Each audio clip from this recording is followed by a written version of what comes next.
এই দুনিয়ার মুসিবত, দুনিয়ার বিপদ, এটা কোনো মুসিবতই নয়, বিপদ নয়। দুনিয়া ক্ষণস্থায়ী, দুনিয়ার সুখ স্বাচ্ছন্দ্য, কষ্ট ক্লেশ, বিপদ আপদ মুসিবত ক্ষণস্থায়ী। আমরা সবাই মুসিবতে আছি কম বেশি, কিন্তু চোখ দুটো যখন বন্ধ হবে দুনিয়ার মুসিবত আর থাকবে না। এই জন্য আসলে দুনিয়ার বিপদ মুসিবত এটা কোনো বিপদও নয়, মুসিবতও নয়। আসল বিপদ, আসল মুসিবত হবে কিয়ামতের দিন। ওই মুসিবতে যে আমার আপনার পাশে থাকবে সেই হলো আমার প্রকৃত কল্যাণকামী, সেই আমাকে ভালোবাসে। এখন ওই মুসিবতের দিন, কিয়ামতের দিন কি অবস্থা হবে? আল্লাহ তাআলা কোরআনুল কারীমের বিভিন্ন জায়গায় ওই দিনের চিত্র আমাদের সামনে তুলে ধরেন। আল্লাহ তাআলা বলেন, ইয়াউমা ইয়াফিরুল মারউ মিন আখিহি ওয়া উম্মিহি ওয়া আবিহি ওয়া সাহিবাতিহি ওয়া বানিহি লিকুল্লি ইমরিইন মিনহুম ইয়াউমা ইযিন শা'নুন ইউগনি। আল্লাহ তাআলা বলেন, কিয়ামতের দিন ভাই ভাইয়ের থেকে পলায়ন করবে। ওয়া উম্মিহি ওয়া আবিহি, পিতা মাতার থেকে পলায়ন করবে। ওয়া সাহিবাতিহি ওয়া বানি, স্ত্রী সন্তানদের থেকে মানুষ পলায়ন করবে। দুনিয়ায় মানুষ সারা দিন কষ্ট করে, 10 ঘন্টা 12 ঘন্টা 14 ঘন্টা, কত কঠোর কঠিন রোদের মধ্যে কষ্ট করে, কঠোর পরিশ্রম করে। কিন্তু বাড়িতে গিয়ে লোকটা যখন মা বাবার চেহারা দেখে, স্ত্রী সন্তানের চেহারা দেখে, মুহূর্তের মধ্যে তার সব কষ্ট দূর হয়ে যায়। ঠিক না? স্বাভাবিক বিষয়। সারাদিনের পরিশ্রম, বাচ্চা আব্বাকে একবার ডাক দিছে, কষ্ট শেষ। তার মানে দুনিয়ার কষ্ট বাচ্চার চেহারা দেখলে দূর হয়ে যায়। কিয়ামতের দিনের কষ্ট বাচ্চার চেহারা দেখলে দূর হবে না, মার চেহারা দেখলে দূর হবে না, বাবার চেহারা দেখলে দূর হবে না। ওই দিন মানুষ দুনিয়ায় যাদের দেখে কষ্ট দূর করত, তাদের দেখাটাই তাদের জন্য বড় কষ্টের কারণ হবে। এই জন্য সবাই সবার থেকে পলায়ন করবে। শুধু তাই না, সবাই চিন্তিত থাকবে। সবাই কিয়ামতের ময়দানে চিন্তিত। সব নবীরা চিন্তিত, আমার আপনার নবীজিও চিন্তিত। কিন্তু সবাই চিন্তিত থাকবে নিজের জন্য, আর আমার আপনার নবী চিন্তিত থাকবেন উম্মতের নাজাতের জন্য। ওই দিন সবাই চিন্তা করবে নিজের নাজাতের, নবীজি চিন্তা করবেন তার উম্মতের নাজাতের। কত মুহাব্বত উম্মতের প্রতি। আল্লাহ তাআলা আমার আপনার নবীকে বলেন, ওয়ালা সাউফা ইউতিকা রাব্বুকা ফাতারদা, বলে আপনারে আমি অচিরেই এমন জিনিস দিব, আপনার রব আপনাকে অচিরেই এমন কিছু দিবে, আপনি খুশি হয়ে যাবেন। এই আয়াতের তাফসিরে হাদিস আসছে, নবীজি বলেন, আমার একটা উম্মত যতক্ষণ জাহান্নামে থাকবে ততক্ষণ আমি খুশি হব না। আল্লাহ বলেন, আপনারা আমি খুশি করে ছাড়বো। আর নবী কয়, যতক্ষণ উম্মত জাহান্নামে থাকবে আমি খুশি হব না। সব নবী জান্নাত অভিমুখে রওনা হয়ে যাবে, জান্নাতের দোরগোড়ায় পৌঁছায়া যাবে। জান্নাতের দরজা বন্ধ। জিজ্ঞাসা করা হবে, কি ব্যাপার, দরজা খোলো না কেন? জান্নাতের পাহারাদের থেকে জবাব আসবে, যিনি আসলে খোলা হবে তিনি আসেন নাই। কে তিনি? কোথায় তিনি? বলে, তিনি হলেন মুহাম্মাদুর রাসূলুল্লাহ সাল্লাল্লাহু আলাইহি ওয়াসাল্লাম। কোথায় তিনি? বলে, হাসরের ময়দানে। কি করেন? বলেন, উম্মতের চিন্তায় বিভোর। একটা মানুষ যখন চিন্তায় থাকে, পেরেশানি থাকে, ডিপ্রেশনে থাকে, এক জায়গায় স্থির থাকতে পারে না। দেখবেন বিছানায় শুইছে, ভাল লাগে না, ঘুম আসে না, এবার ওটা একটু হাঁটবে। যদি বাইরে উঠান থাকে, বাড়ি বড় হয়, বাইরে দিয়ে হাঁটাহাঁটি করবে, এই করবে সেই করবে। তার মানে চিন্তাগ্রস্ত ব্যক্তি এক জায়গায় স্থির থাকতে পারে না। আমার আপনার নবী হাসরের ময়দানে এক জায়গায় থাকবেন না। নবী একবার চলে যাবেন হাউজে কাউসারের কাছে, না জানি তার কোন উম্মত পানি মাহরুম হয়ে যায়। আর একবার চলে যাবেন পুল সিরাতের কাছে, না জানি কোন উম্মত ভুল পাড়ি দিতে ব্যর্থ হয়ে যায়, আর একবার চলে যাবেন মিজানের কাছে, না জানি কোন উম্মত ওজনে ধরা পড়ে যায়, আর একবার চলে যাবেন জাহান্নামের কাছে, না জানি কোন উম্মতকে জাহান্নামে দিয়ে দেওয়া হয়।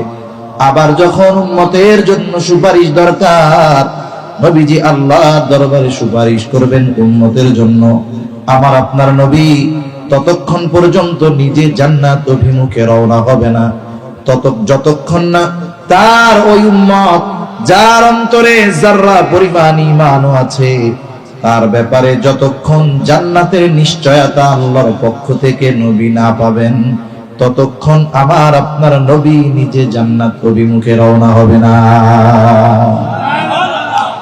এখন একটা জিনিস মনে রাখেন, বলেন আমার মা বাপ আমারে বেশি ভালোবাসে নাকি নবী বেশি ভালোবাসে? জোরে বলেন না। আপনার আমার পোলাপান আমারে বেশি ভালোবাসে, আমাদের বেশি ভালোবাসে, না নবী বেশি ভালোবাসে? কোন সন্দেহ আছে নাকি? ইব্রাহিম আলাইহিস সালাম তার উম্মতকে ভালোবাসে, এই জন্য দোয়া করে, বলে আল্লাহ ফামান তাবিআনি ফাইন্নাহু মিন্নি, যে আমার আনুগত্য করেছে সে তো আমার দলভুক্ত, তবে ওয়ামান আসানি, যে আমার আনুগত্য করে নাই। কেমন যেন ইব্রাহিম আলাইহিস সালাম বলে, ফাইন্নাকা গফুরুর রহিম, আয় আল্লাহ আপনি তো গফুর, আপনি তো রহিম, আপনি আমার ওই গুনাহগার উম্মতটাকেও মাফ করে দেন। ইব্রাহিম আলাইহিস সালাম কেমন যেন আল্লাহ তাআলার কাছে তার গুনাহগার উম্মতের জন্য মাফ চাইতেছেন, আপনি তো গফুর, আপনি রহিম, মাফ করে দেন আপনি। وقال عيسى عليه السلام إن تعذبهم فإنهم عبادك وإن تغفر لهم فإنك أنت العزيز الحكيم। ঈসা আলাইহিস সালাম তার গুনাহগার উম্মতের জন্য আল্লাহ তাআলার কাছে দোয়া করে ক্ষমা চেয়ে, ইন তুআযিবুহুম ফাইন্নাহুম ইবাদুক, আপনি যদি তাদেরকে শাস্তি দেন তারা তো আপনারই বান্দা, ওয়া ইন তাগফির লাহুম, আর যদি আপনি তাদের মাফ করে দেন, ফাইন্নাকা আনতাল আজিজুল হাকীম। ঈসা আলাইহিস সালাম আল্লাহকে বলে, আল্লাহ আপনি তো আজিজ, আপনি মহাপরাক্রমশালী, আপনি হাকিম, মহাপ্রজ্ঞাময়, আপনি যদি চান আমার গুনাহগার ওই উম্মত আপনার বান্দা, এদেরকে আপনি মাফ করে দিতে পারে। একটা হলো যার সম্মান বড়, তাকে কিছু বলতে হলে একেবারে আদেশ সূচক শব্দ সরাসরি ব্যবহার করা যায়, এটা ভালো দেখা যায় না। মনে করেন একজন মসজিদে নামাজ পড়তেছে, সবাই বের হয়ে গেছে, মসজিদের ফ্যান চালায়া নামাজ পড়তেছে, যে নামাজ পড়তেছে সে আপনার আমার বয়সে ছোট, বয়সে কি ছোট, তাহলে আপনি তারা কি বলবেন? এই বের হওয়ার সময় ফ্যানটা বন্ধ করে দিও, ঠিক না? এখন যিনি নামাজ পড়েন তিনি যদি আমার আপনার বড় হয়, তাহলে যদি বলি বের হওয়ার সময় ফ্যানটা বন্ধ করে দিও, এনার সাথে কি এই শব্দ মানাবে? উনি বড় না, সম্মানজনক ভাবে কথা বলতে হবে না? চাচা হইলে চাচা, দাদা হইলে দাদা, ভাই হইলে ভাই, ভাই ফ্যানটা বন্ধ করে দিলে ভালো হয়। উদ্দেশ্য এক, ফ্যান বন্ধ করে দিয়েন বা ফ্যান বন্ধ করে দিও, উদ্দেশ্য এক, কিন্তু বাক্য ভিন্ন, কিন্তু উদ্দেশ্য কি এক। এতে কি হলো? যিনি বড় তার সম্মান মর্যাদা ঠিক থাকলো। আল্লাহ তাআলার আজমতের ব্যাপারে আমরা খেয়াল রাখতে পারি না, এ যোগ্যতাও আমাদের নাই, কিন্তু নবী রাসূলগণ আল্লাহ তাআলার আজমতের ব্যাপারে জানেন। এজন্য বলতেছে, আরে আল্লাহ এরা তো আপনারই বান্দা, আপনি তাদের মাফ করে দেন। আপনি যদি তাদের মাফ করে দেন, আপনি তো আজিজ, আপনি তো হাকিম, তার মানে আপনি চাইলে তো মাফ করে দিতে পারেন। মূল কথা কি? আল্লাহ এগুলো আপনি মাফ করে দেন। সুবহানাল্লাহ। দুই নবী উম্মতের ব্যাপারে দোয়া করছে ক্ষমা চেয়ে। আমার আপনার নবী তো সব সময় উম্মতের চিন্তা করেন, কিন্তু কিছু কিছু সময় আছে যেই সময় নবীর উম্মতের ব্যাপারে চিন্তা আরো বেশি হয়। অনেক সময় হয় একটা জিনিস আমার আপনার দিলে সব সময় থাকে, আছে, অনেক সময় জেহেনে নাই, কথাটা খেয়াল নাই, কিন্তু ভুলে যায় নাই। একটা হলো খেয়াল না থাকা, আর একটা হলো ভুলে যাওয়া, তফাৎ আছে। কথা কি বুঝতেছেন নাকি? ভুলে যাওয়া আর খেয়াল না থাকার মধ্যে তফাৎ আছে। অনেক সময় অনেক জিনিস আমাদের মনে থাকে কিন্তু খেয়াল থেকে ছুটে যায়। যেমন আপনি বাজারে আসছেন, আপনার মা, স্ত্রী, আপনার বাপ, যে কোনো কেউ হতে পারে, আপনারে বলছে আমার জন্য একটা ওষুধ নিয়ে এসো, নাপা, একটা পাতা নাপা ওষুধ নিয়ে এসো। আপনার এটা মনে আছে, কিন্তু বাজারে আইসা এটা আর জেহেনে নাই, স্মরণ নাই, খেয়ালে নাই। তখন কি হবে? আপনি যখন ওষুধের দোকান দেখবেন বা কাউকে ওষুধ কিনতে দেখবেন, অধিকাংশ সময় দেখবেন যে ওই জিনিসটা আপনার আবার মনে চলে আসছে। যদি ভুলেই যাইতেন তাইলে ওই কাজ আরেকজনকে করতে দেখার পরে মনে পড়তো না। আপনি জিনিসটা ভুলেন নাই, তবে খেয়াল নাই। নবী উম্মতকে কখনো বলে না, আবার নবীর কখনো খেয়ালেও উম্মত থাকে না, কখনো এমনটাও হয় না। সুবহানাল্লাহ। এরপরেও যখন এই দুই নবীর উম্মতের ব্যাপারে আল্লাহ তাআলার কাছে দোয়ার আয়াত নবীজি তিলাওয়াত করছেন, উম্মতের ব্যাপারে নবীজির চিন্তা, মায়া, মোহাব্বত এটারও বাইরে গেছে। উম্মতের প্রতি মায়ার ঢেউ নবীর অন্তরে জাগ্রত হয়ে গেছে। নবীজি কি করলেন? ফারাফা ইয়াদাইহি ওয়া ক্বালা আল্লাহুম্মা উম্মতি উম্মতি ওয়া বাকা। নবীজি দুই হাত উঁচু করে আল্লাহ তাআলার কাছে বলেন, আল্লাহ, আমার উম্মত, আমার উম্মত, আমার উম্মত, আর শুধু কান্না করেন, কিছুই বলেন না। যদিও নবীজি বলেন শুধু আমার উম্মত, কিন্তু নবীজি মূলত কি বলতে চায় দুনিয়ার কেউ না জানলেও যিনি জানেন তিনি কে? আরো জবান খুলে বলেন কে? নবীর কান্নার কারণ আল্লাহ তাআলা জানে, কিন্তু এরপরেও নবীজির জবানে শুনতে চায়। আল্লাহ তাআলা জিবরাইল আলাইহিস সালাম কি বলে? জিবরাইল, যাও মুহাম্মাদের কান্নার কারণ জিজ্ঞাসা করো। এবার জিবরাইল আলাইহিস সালাম নবীজির কাছে এসে জিজ্ঞাসা করে, আপনার কান্নার কারণ কি? যদিও আপনার কান্নার কারণ আপনার রব জানে, তথাপি আপনার কাছ থেকে জানতে চায়। এইবার আমার আপনার নবী উম্মতের ব্যাপারে সব কথা বললেন। জিবরাইল আলাইহিস সালাম আল্লাহ তাআলার কাছে গিয়ে বলে, আল্লাহ, আপনার হাবিবের কান্নার কারণ হলো তার উম্মতের জন্য ক্ষমা, মাগফিরাতের আশায় কান্না করে।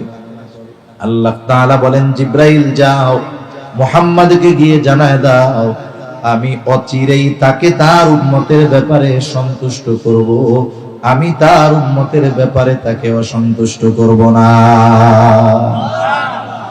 আল্লাহ তাআলা বলেন, ওয়ালা সাওফা ইউআতিকা রাব্বুকা ফাতারদা।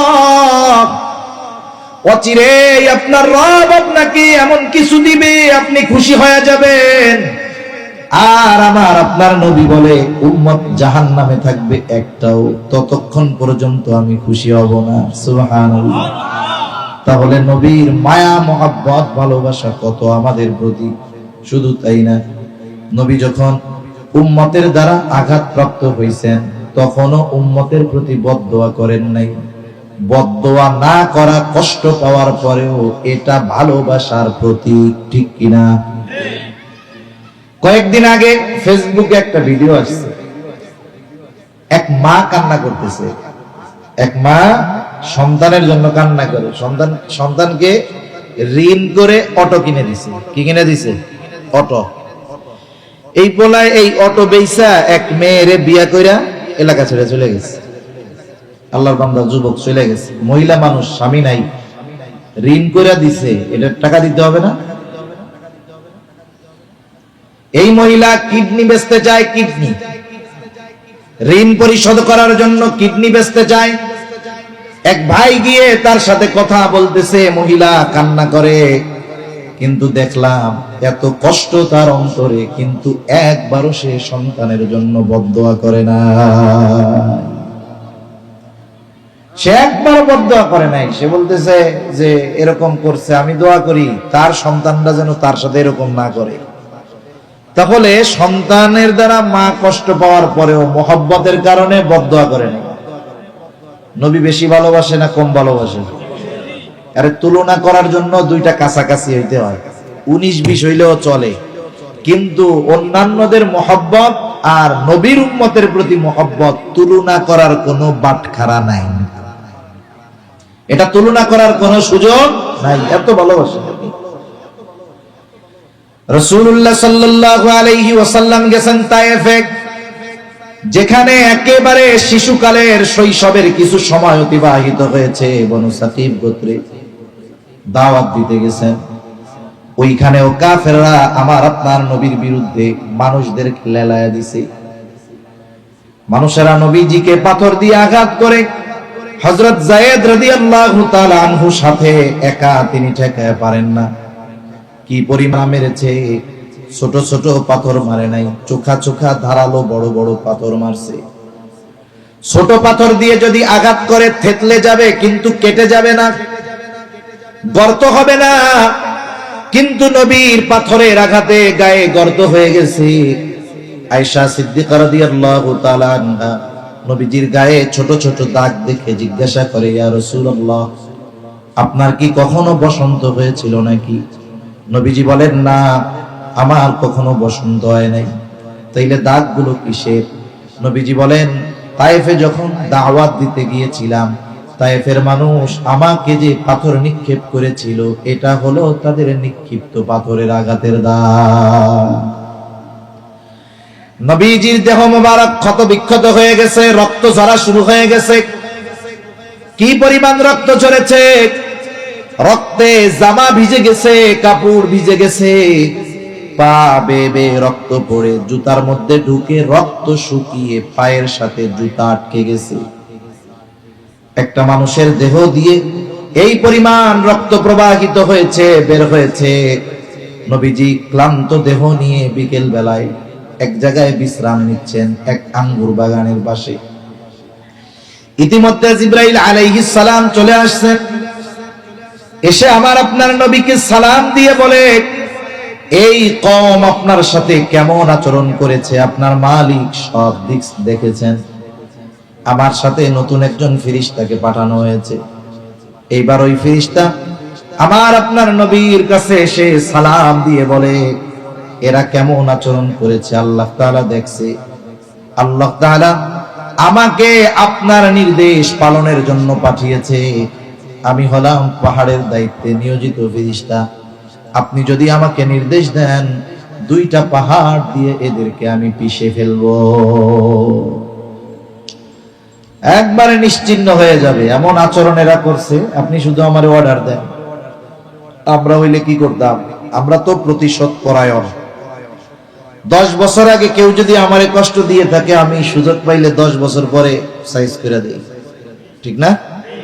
কিন্তু রাসূল সাল্লাল্লাহু আলাইহি ওয়াসাল্লামকে ব্যক্তিগতভাবে ওনাকে যদি কেউ কষ্ট দিত, মাফ চাইলে মাফ করে দিতেন। এটা তো নবীজির অভ্যাস ছিল। নবীজি এমনটাও বলেন নাই যে হালকা পাতলা দিয়া একটু ভয় ভীতি দেখাও আর কি, এইটাও বলেন নাই। নবীজি আরাম করে করতেছেন, ক্লান্ত দেহ। অনেক সময় দেখবেন একজন শুয়ে আছে, খুব গুরুত্বপূর্ণ কথা যখন হয়, এবার শোয়া থেকে ওইটা বসে পড়ে, ঠিক না? বসে পড়ে। নবীজিও উঠে গেছেন। নবীজি বলতেছেন, ফেরেশতা তো বলতেছে আদেশ দেন 2 পাহাড় দিয়ে পিষে দেই। নবীজি কেমন যেন বলেন যে তুমি তো আমার কাছে নির্দেশ চাচ্ছ, যে নির্দেশ দেন 2 পাহাড় দিয়ে এদেরকে পিষে শেষ করে দেই, কিন্তু শোনো এই মানুষগুলোর ব্যাপারে আমি কি চিন্তা করি। নবীজি বলেন, বাল আরজু আন ইয়াখরুজাল্লাহু মিন আসলাবিহিম মান ইয়াবুদুল্লাহ ওয়াহদাহু ওয়া লা ইউশরিকু বিহি শাইআ। নবীজি বলেন, আমি তো আল্লাহ তাআলার কাছে এদের ব্যাপারে এই আশা পোষণ করি, আল্লাহ তাআলা এদের থেকে এমন এক প্রজন্ম বের করবে, এমন এক সম্প্রদায়কে বের করবে, এমন এক কওমকে বের করবে, যারা এক আল্লাহর ইবাদত করবে, তার সাথে কারো শরীক করবে না। তাহলে যারা নবীজিকে কষ্ট দিছে, নবীজি তাদেরকে শাস্তি দিতে বারণ করতেছেন কেন? যে হয়তো এরা ঈমান আনবে না, কিন্তু এদের পরে তো এদের মাধ্যমে আমার উম্মত আসবে, ওরা হয়তো আল্লাহর প্রতি ঈমান আনবে, আল্লাহর সাথে শিরিক করবে না। সুবহানাল্লাহ। এর দ্বারা কি পাইলাম? এর দ্বারা পেলাম নবী শুধু তার সময়ে উপস্থিত যারা ছিল তাদের মহব্বত করতেন না, ওনার পরে কিয়ামত পর্যন্ত যত উম্মত আসবে সবার প্রতি মহব্বতের মেসেজ নবী দিয়ে গেছেন। সুবহানাল্লাহ। রাসূলুল্লাহ সাল্লাল্লাহু আলাইহি ওয়াসাল্লাম সাথে সাহাবা কিরাম। হঠাৎ করে নবীজি বলেন, আমার ভাইদেরকে আমার দেখতে মন চায়। সাহাবায়ে কেরাম বলে, ইয়া রাসূলুল্লাহ, আমরা কি আপনার ভাই নই? নবীজি বলেন, তোমরা হলে আমার সাহাবী, সাথী, সঙ্গী, তাহলে আপনার ভাই আবার কারা? বলে, আমার পরে আমাকে যারা বিশ্বাস করবে, ঈমান আনবে, তারাই হলো আমার ভাই। তার মানে নবীজির উপরে বিশ্বাস স্থাপন যারা করে, নবী বলতেছেন তারা আমার ভাই। এটা মুহাব্বতের বহিঃপ্রকাশ। এক এক করে বলতে গেলে লম্বা সময় চলে যাবে। আমাদের প্রতি নবীজির অনুগ্রহ, মুহাব্বত, ভালোবাসা কত! এজন্য আল্লাহ তাআলা বলেন, এই নবী তো তোমাদের জন্য আল্লাহর পক্ষ থেকে বিশেষ অনুগ্রহ। আল্লাহ তাআলা বলেন, লাকাদ মান্নাল্লাহু আলাল মুমিনিনা ইয বা'আসা ফীহিম রাসূলাম মিন আনফুসিহিম। মুমিনদের উপর আল্লাহ তাআলার বিশেষ অনুগ্রহ যে ইয বা'আসা ফীহিম রাসূলাম মিন আনফুসিহিম, যে তিনি তাদের মধ্য থেকে তাদের জন্য একজন রাসূল পাঠিয়েছে। এই নবীকে আমাদের জন্য আল্লাহ বলতেছেন বিশেষ অনুগ্রহ। আসলেও তো অনুগ্রহ। তিনি তো রহমাতুল লিল আলামিন, ঠিক কিনা বলেন? তিনি রহমাতুল লিল আলামিন, গোটা সৃষ্টি জগতের জন্য তিনি রহমত, সকলের জন্য তিনি রহমত। এজন্য আল্লাহ তাআলা নবীজির তার উম্মতের প্রতি ভালোবাসা কেমন, স্বয়ং আল্লাহ তাআলা এই ভালোবাসার সাক্ষ্য প্রদান করেছেন। নবী আমাদের কত ভালোবাসে। অনেক সময় সমাজে এমন ব্যক্তি থাকে যার ব্যক্তিত্ব এমন, 100 জনের কথার চাইতে তার কথাকে আমরা মূল্যায়ন করি বেশি, দাম দেই বেশি, ঠিক কিনা? নবী আমাদের কত ভালোবাসেন, নবীর থেকে তো জানছি। সাথে সাথে নবী কত ভালোবাসেন সেটা আমাদেরকে আরো সুন্দরভাবে জানিয়ে দিয়েছেন কে? সব উম্মতরে নবী ভালোবাসে। প্রথম হলো আম ভালোবাসা, এরপরে হলো খাস ভালোবাসা। আম ভালোবাসা কার জন্য? সব উম্মতের জন্য।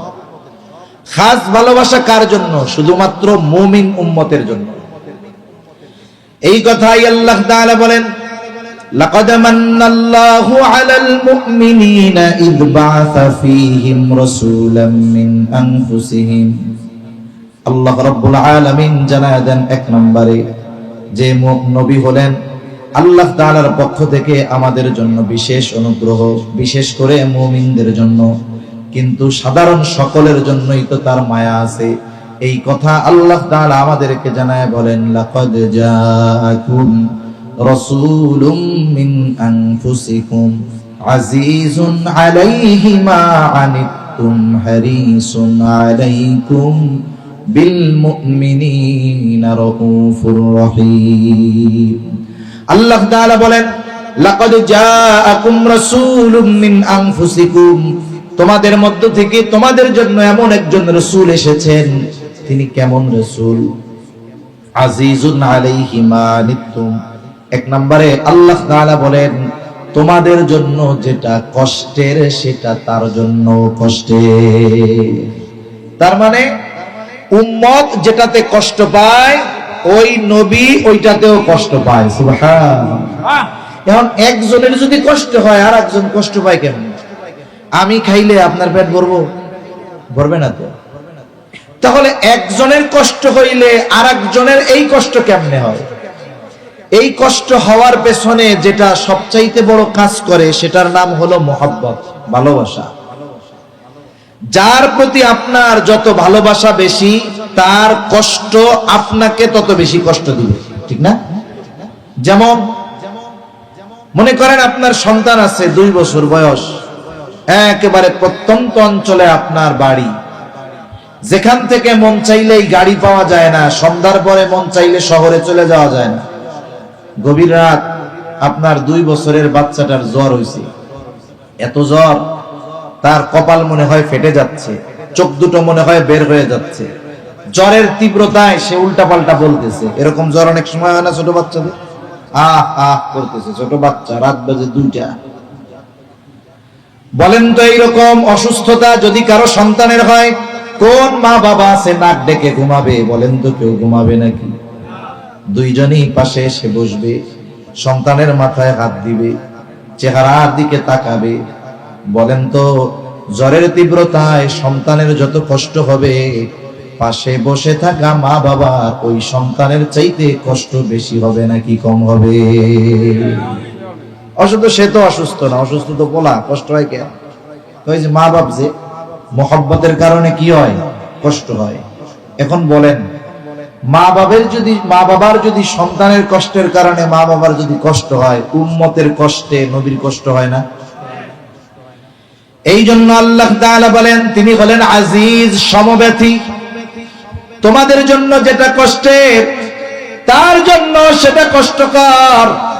এরপরে আল্লাহ তাআলা বলেন হারিসুন আলাইকুম, তোমাদের জন্য তিনি কল্যাণকামী। নবীজি সব সময় উম্মতের কল্যাণের চিন্তা করতেন, সেটা ইবাদতের ক্ষেত্রে হোক, অন্য ক্ষেত্রে হোক। এই যে তারাবির নামাজ নবীজি পুরা 30 দিন মসজিদে গিয়া পড়েন নাই কেন? নবীজি চিন্তা করছে, এটা যদি আমি ধারাবাহিক পড়ি, তাহলে উম্মতের জন্য যদি এটা ফরজ করে দেওয়া হয়, এটা তাদের জন্য কষ্টের হয়ে যাবে। এই জন্য নবীও চায় যে ইবাদতের ক্ষেত্রেও যেন আমার উম্মতের কষ্ট না হয়। এটা অনুভব করতে পেরেছেন বিদায় চিন্তা করছেন, আল্লাহ চাইলে কইরাও দিতেও পারে, এই জন্য বাদ দিচ্ছেন, আর মসজিদে যায় পড়েন না। সেই জন্য উম্মতের জন্য যেটা কল্যাণকর নবীজি ওইটাই করতেন। হাদিসের মধ্যে আসছে আল্লাহ তাআলা প্রত্যেকটা নবীকে তার উম্মতের ব্যাপারে এক একটা বিশেষ দোয়া করার সুযোগ দিয়েছেন, এবং ওই দোয়া কবুলের প্রতিশ্রুতি আল্লাহ তাআলা দিয়েছেন। নবীজি বলেন, সব নবী দুনিয়ায় তার উম্মতের ব্যাপারে এই দোয়াটা করে ফেলছে, আমি দোয়াটাকে সংরক্ষণ করে রেখেছি, কিয়ামতের দিন আমার উম্মতের জন্য সুপারিশ হিসাবে ওই দোয়া আমি আল্লাহর কাছে করব।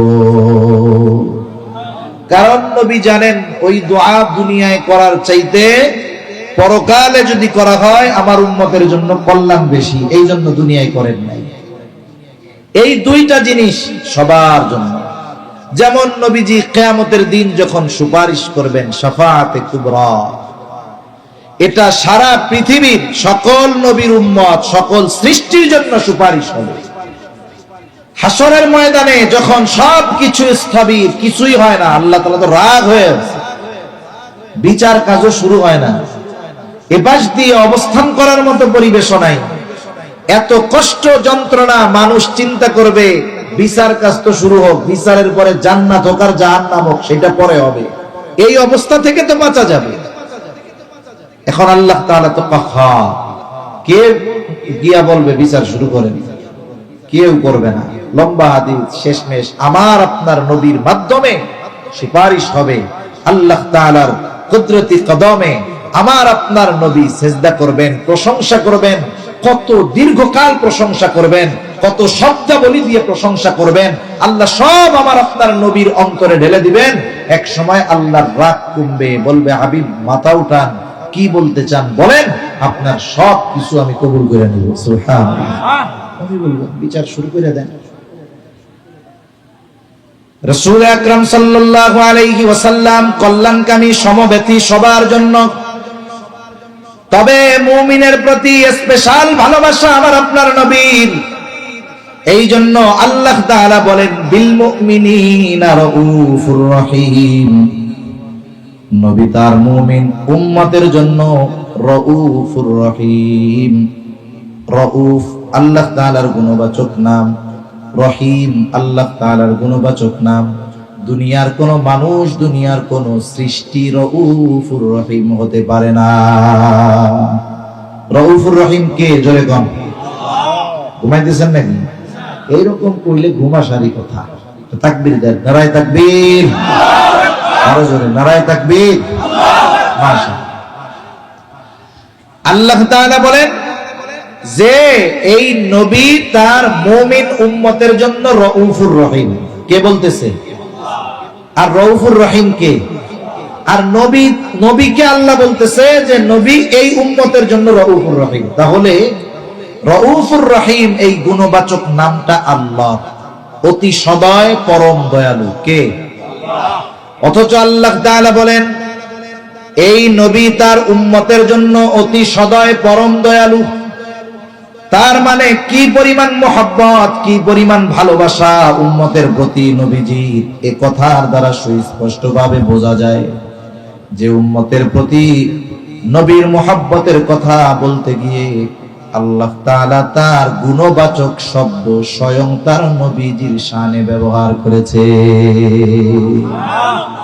এখন এতটুকুতে আশা করি বুঝতে পারছেন নবীজি আমাদের কত ভালোবাসে, নাকি সন্দেহ আছে কোনো? আর নিখাত অগাধ অকৃত্রিম ভালোবাসা নবীজির আমাদের প্রতি। মহাসমুদ্রের তলদেশ খুঁজে পাওয়া যাবে, কিন্তু উম্মতের প্রতি নবীজির ভালোবাসার গভীরতা খুঁজে পাওয়া যাবে। যেই নবী এত ভালোবাসেন সেই নবীকে ভালোবাসতে হবে না আমাদের? দুনিয়ার ভালোবাসাগুলো সম্পর্কের কারণে হয়, ওখানে সম্পর্ক স্বার্থ নিহিত থাকে। কিন্তু নবীর প্রতি ভালোবাসা শুধু সম্পর্ক স্বার্থ না, ওইখানে ঈমান সম্পৃক্ত আছে, ঠিক কিনা বলেন? এজন্য নবীজি সাল্লাল্লাহু আলাইহি ওয়াসাল্লাম বলেন, লা ইউমিনু আহাদুকুম হাত্তা আকুনা আহাব্বা ইলাইহি মিন ওয়ালিদিহি ওয়া ওয়ালাদিহি ওয়ান নাসি আজমাইন। নবীজি বলেন তোমাদের কেউ ততক্ষণ পর্যন্ত মুমিন হতে পারবে না যতক্ষণ না সে তার পিতা মাতা সন্তান সন্ততি এক কথায় সকলের চাইতে আমি নবীকে বেশি ভালো না বাসবে। তাহলে নবীকে ভালোবাসতে হবে কতটুকু? নিজের জীবনের চাইতেও বেশি। আচ্ছা, আপনি যাকে আমি যাকে জীবনের চাইতে বেশি ভালোবাসতে পারবো তার জন্য তো আমি জীবনই দিতে পারি, তাইলে অন্য সবকিছু করা এটা তো সাধারণ ব্যাপার, ঠিক কিনা বলেন? আমি আপনি যার জন্য জীবন দিতে পারবো তার জন্য অন্যান্য কিছু করা এটা কোনো ব্যাপার? কোনো ব্যাপার।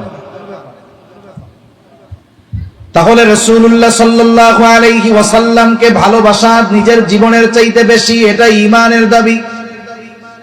স্বাভাবিকভাবে একটা মানুষকে পরিপূর্ণ ভালো কখন বাসা যায়? বলে যে শাহেদ উপস্থিত তাকে ভালোবাসা যায়, কিন্তু অনুপস্থিত ব্যক্তিকে ভালোবাসবো কেমনে? নবীজি জানেন আমার উম্মত আমাকে ভালোবাসার ব্যাপারে চিন্তিত হবে, এই জন্য স্বয়ং নবী তাকে ভালোবাসার পদ্ধতি আমাদের জানায় দিয়েছে। রাসূলুল্লাহ সাল্লাল্লাহু আলাইহি ওয়াসাল্লামকে ভালোবাসার পদ্ধতি কি? নবীজি বলেন, মান আহাব্বা সুন্নতি ফাকাদ আহাব্বানি ওয়া মান আহাব্বানি কানা মাই ফিল জান্নাহ। নবীজি বলেন যে আমার সুন্নাতকে ভালোবাসলো সে আমি নবীকে ভালোবাসলো, আর নবীকে যে ভালোবাসবে নবীজি বলেন সে আমার সাথে জান্নাতে অবস্থান করবে। কারা নবীর সাথে জান্নাতে থাকতে চায়? নারায়ে তাকবীর, নারায়ে তাকবীর। মাশাআল্লাহ। আপনার এটা কি মুখের ভালোবাসা না দিলের ভালোবাসা? আমি না জানলেও জানে কে? আল্লাহ জানে। নবীর সাথে জান্নাতে থাকতে চাই। সাহাবায়ে কেরাম নবীর সাথে জান্নাতে থাকা যাবে যখন শুনছে আলমার উমা আমান আহাব্বা, যে যারে মহব্বত করে তার সাথে অবস্থান করবে। সাহাবায়ে কেরাম নবীর এই তো সবচেয়ে বেশি ভালোবাসে, তখন নিশ্চিত হয়ে গেছে যে আমরা জান্নাতে নবীর সাথে থাকতে পারবো। সুবহানাল্লাহ। আনাস রাদিয়াল্লাহু তাআলা আনহু বলেন, নবীর মুখে এই কথা শুনে আমরা এত খুশি হইছি, এত খুশি হইছি, ইসলাম গ্রহণের পরে আর কোন কথায় এত খুশি হই নাই। সুবহানাল্লাহ। সে নবীর সাথে থাকার ব্যবস্থা আমাদের জন্য আছে। এখন একজন আপনার একটা অফার দিছে, কি অফার জানেননি? যে আপনি আমেরিকা যাইতে পারবেন। এই যে আপনার একটা বিমানের টিকিট দেওয়া হইলো, সাথে সাথে ওই আমেরিকা গিয়ে অথবা সৌদি আরব গিয়ে দুবাই গিয়ে সবচেয়ে ভালো বুর্জ আল খলিফার মধ্যে থাকবেন 100 তলার কাছাকাছি। এই যে হলো আপনার হোটেল বুকিং এর টিকিট, 6 দিন থাকবেন। এই যে হলো বিমানের টিকিট। বড় অফার না? বুর্জ আল খলিফার মধ্যে থাকবেন, লাখ টাকা খরচ প্রতিদিন। ওই জায়গায় 3 বেলা খাওয়ান দেওয়া হবে, এক এক কাপ চার দাম 50,000 টাকা। কত বড় সুযোগ না? অফার পেয়ে গেছেন তো। এখন আপনার ভিসা নেই, বলেন না, অফার তো পাইছেন, কামাইব, যাইতে পারবেন, টিকিট আছে, ভিসা নাই, বিমানে উঠতে পারবেন? তাহলে বোঝা গেল আগে বিমানে ওঠার ব্যবস্থা করতে হবে, এরপরেই না অফার গুলো ভোগ করা যাবে। অফার পাইছি ঠিক, কিন্তু ভোগ করার জন্য কিছু কাজ আছে। নবীর সাথে জান্নাতে থাকতে পারবো, খবর পেয়ে গেছি, কিন্তু থাকতে হইলে তো আগে জান্নাতে যাইতে হবে। জান্নাতে যাবো কেমনে, যাওয়ার পদ্ধতিও নবীজি বলছে, সুবহানাল্লাহ বলেন। আবার আপনার নবী বলেন, কুল্লু উম্মতি ইয়াদখুলুনাল জান্নাতা ইল্লা মান আবা। নবীজি বলেন, আমার সব উম্মত জান্নাতে প্রবেশ করবে, আবা উম্মত ছাড়া। নবীজিকে জিজ্ঞাসা করা হলো, আবা উম্মত কারা?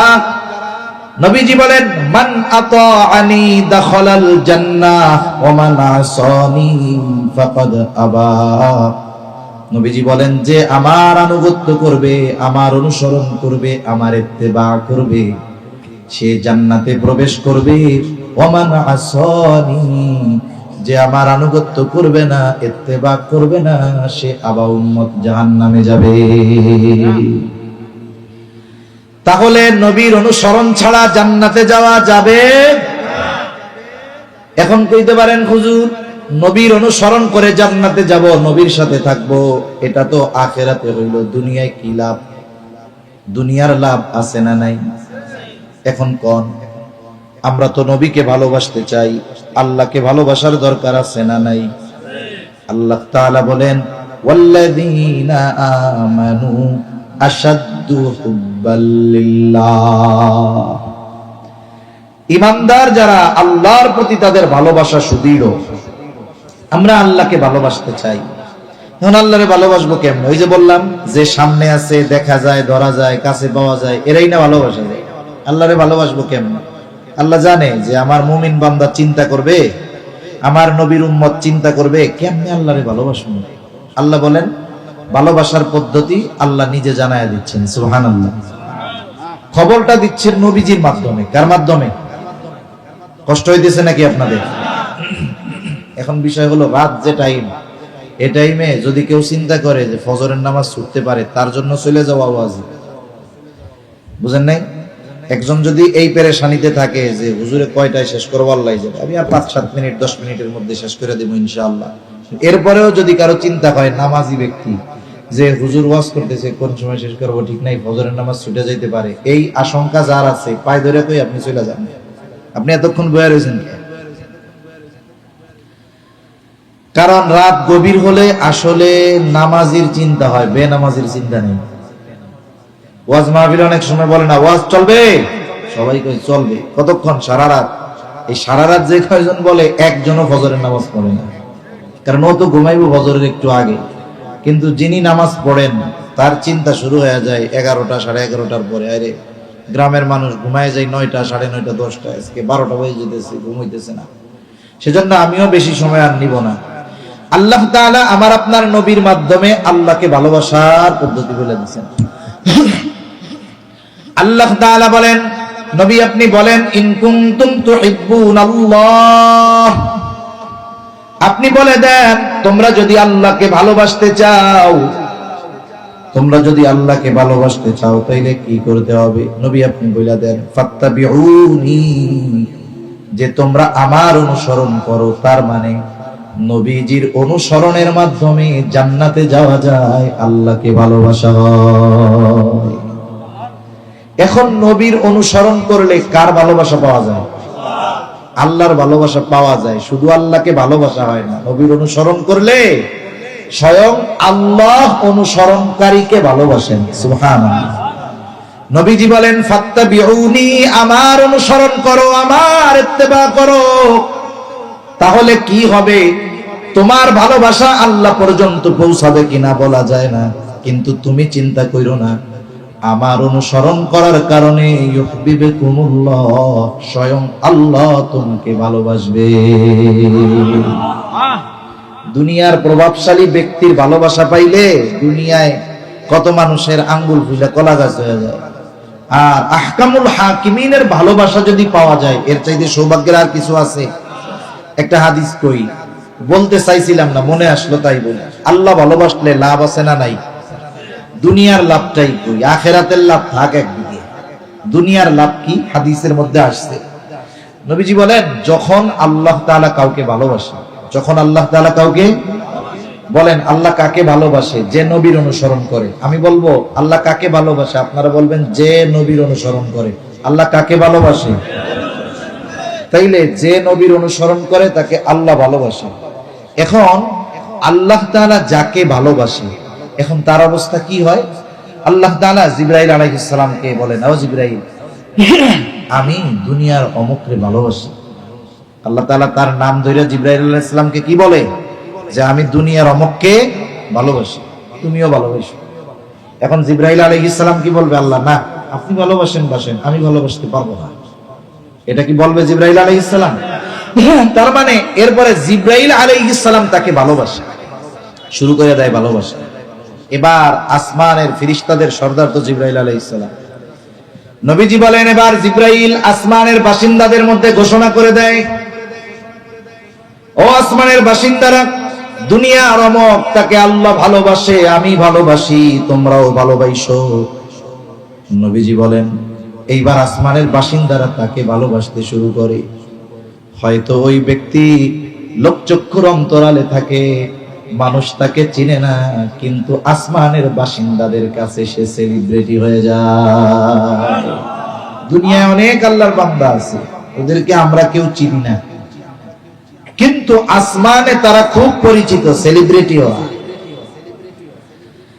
রাসূলুল্লাহ সাল্লাল্লাহু আলাইহি ওয়াসাল্লাম বলেন এরপরে কি হয়? বলে জমিনের বাসিন্দাদের মধ্যে আল্লাহ তাআলা ওই ব্যক্তির মহব্বত এবং গ্রহণযোগ্যতা দুনিয়ার মানুষের অন্তরের মধ্যে সৃষ্টি করে দেয়। এইবার দুনিয়ার মানুষ তাকে নিঃস্বার্থ ভালোবাসতে থাকে, দুনিয়ার মানুষ ব্যক্তি হয়ে যায়। তাহলে নবীর অনুসরণ করে যেই সম্মান গ্রহণযোগ্যতা মানুষের কাছে পাওয়া যায়, এটা হলো অকৃত্রিম, এটা হলো অকৃত্রিম, রিয়েল ভালোবাসা, অরিজিনাল ভালোবাসা। আর দুনিয়ার ক্ষমতা, প্রভাব, প্রতিপত্তির দ্বারা যে ভালোবাসা পাওয়া যায় ওটা সাময়িক ভালোবাসা। কয়দিন আগে যারা স্যালুট মারতো দেখা যাদেরকে, এখন ওই ব্যক্তিরাই তাগো লাল বানায় দিতেছে পিটাইয়া। তার মানে পাওয়ার নাই, সম্মান, ভালোবাসা কিছুই নাই। কিন্তু এই জমিনে অনেক মানুষ আছে, চলে গেছে, তাদেরকে মানুষ গ্রহণযোগ্য মনে করে, সাথে সাথে হৃদয় থেকে সর্বোচ্চ ভালোবাসে। এজন্য নবীর অনুসরণের মাধ্যমে আল্লাহর ভালোবাসা পাওয়া যায়, দুনিয়ার মানুষের গ্রহণযোগ্যতা তার মধ্যে আসে। তাহলে কথা শেষের দিকে, নবীজির অনুসরণ করলে জান্নাতে যাওয়া যায়, নবীকে মহব্বত করলে নবীর সাথে জান্নাতে থাকা যায়। তার মানে জান্নাতে যদি যেতে হয়, নবীর সুন্নাতকে মহব্বতের সাথে অনুসরণের বিকল্প আর কোনো কিছু নাই। এজন্য আমরা নবীর সুন্নাতের আলোকে নিজেদের সাজাবো ইনশাআল্লাহ। বলেন জোরে বলেন ইনশাআল্লাহ। কত সুন্নাত আছে, এই যে দাড়ি যার নাই, দাড়ি রাখার চেষ্টা করবেন। এখন কইব হুজুররা আর সুন্নাত পায় না, খাওয়ার পরে মিষ্টি খাওয়ার সুন্নাতের কথা না কয়ে খালি দাড়ির কথা কয়। দাড়ি হলো এমন এক সুন্নাত, বাস্তবতা, যেটা আপনার অনেক সুন্নত পালনে সহায়ক হবে। এইটা রাখার কারণে অন্যান্য সুন্নত পালন করা কঠিন হবে না, সহজ হয়ে যাবে। দাড়ি এমন এক সুন্নাত যেটা আপনাকে অনিচ্ছায় অনেক গুনাহ থেকে হেফাজত করবে। দাড়ি এমন এক সুন্নাত যেটা দুনিয়া থেকে যাওয়ার পরে প্রথম ফেরেশতাদের চোখে পড়ে। এ দুনিয়ায় কেউ চিরদিন থাকবো? মারা যাব না আমরা? মারা যখন যাব, দাফনের জন্য প্রস্তুতি নিবে, গোসল করাবে, কাফন পরাবে, খাটিয়া কাঁধে কইরা কবরের পাশে নিয়ে যাবে, দুইজন কবরে নামবে, কয়েকজন উপর থেকে লাশটা ধরায়া দিবে। কবরের মধ্যে যখন লাশ রাখা হয়, দোয়া পড়ে বিসমিল্লাহি ওয়া আলা মিল্লাতি রাসূলিল্লাহ। দোয়ার অর্থ কি? আমরা অনেকের বেলায় পড়ি, আমার আপনার বেলায় একদিন এই দোয়া পড়া হবে। বুজুর্গানে দ্বীনের ভাষায় বলে ওই ব্যক্তিকে কবরে রাখে, তার ব্যাপারে সত্যায়ন করে সার্টিফিকেট দেয় আল্লাহকে, বলে আল্লাহ এমন এক ব্যক্তিকে কবরে রাখতেছি যে সারা জীবন রাসূলের মিল্লাত, আই সুন্নতি রাসূলিল্লাহ, সে সারাটা জীবন রাসূলের সুন্নাতের উপরে অতিবাহিত করেছে, সারাটা জীবন।